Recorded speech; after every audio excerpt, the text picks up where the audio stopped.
one of the most underrated skills that people don't talk about enough, and I cannot emphasize more on, is reading books.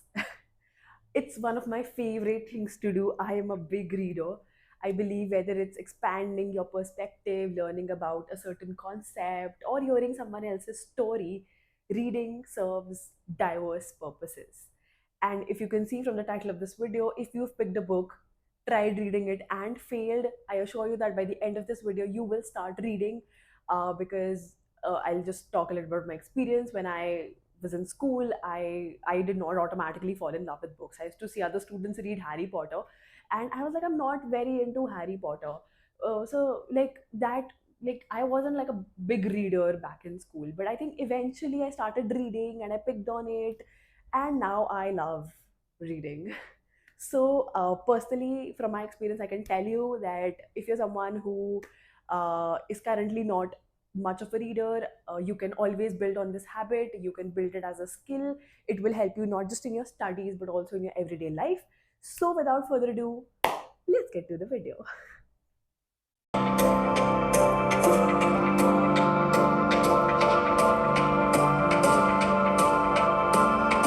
A general trend that encourages reading, but also no one really teaches us, especially our education system doesn't teach us how to read or what to read. It's not like reading, it's not like reading is just, just reading.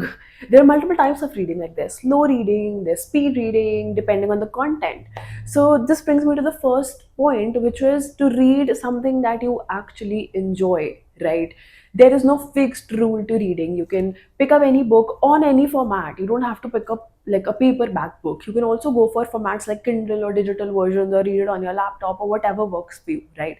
Of course, there are other limitations like your eyesight getting affected if you're in front of the screen for too long. But at the same time, go for something that you actually enjoy. If you see other people reading massive heaps of books, like this one by George R. R. Martin, like this is massive, or a book by Leo Tolstoy, let's say.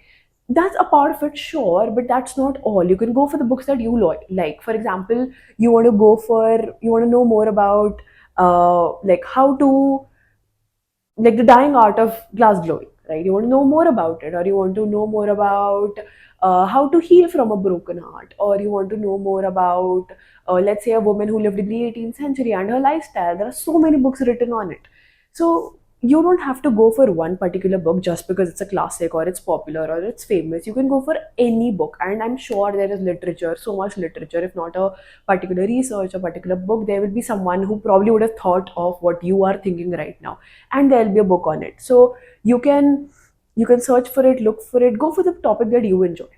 There's a principle, right, that whenever we like something, we want more of it, right? And as much as you're applying this principle running after your toxic ex, you can apply this principle reading books.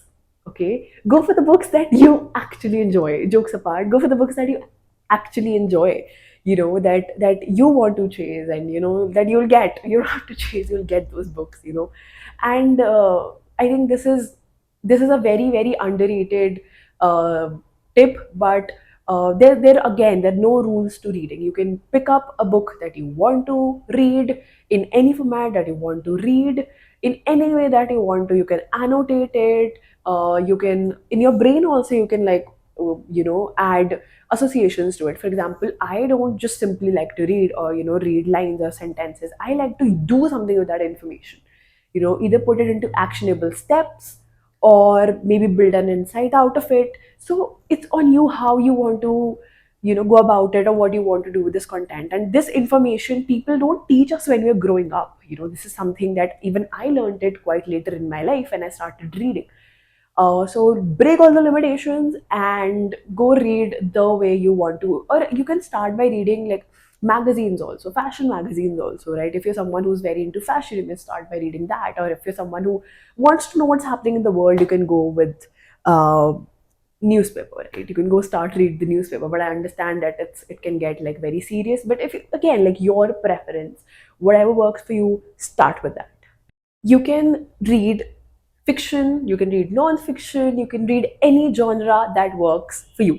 Which brings me to the second point, which is building the habit of reading, right? When we start out something, when we're starting out something, especially something that we don't enjoy, it's hard to make it an everyday lifestyle until we actually make it an everyday lifestyle. James Clear in The Atomic Habits said that we don't rise to the level of our goals, we fall to the level of our systems, right? And if it's something, reading is something that you want to incorporate in your everyday life, you have to make it a habit. How do you make it a habit? By practicing it every day, right? Which brings me to the next point, which is start small. Okay, so by starting small, I don't mean start with a book that is small. Of course, that is your preference. You can start with any book that you want to. But by starting small, I mean set a goal that is easily achievable when you're starting out. For example, I will read at least 4 pages a day. Okay, at least 4 pages a day. I can go beyond that, you can go beyond that, you can go way beyond that, and most often times that happens, right?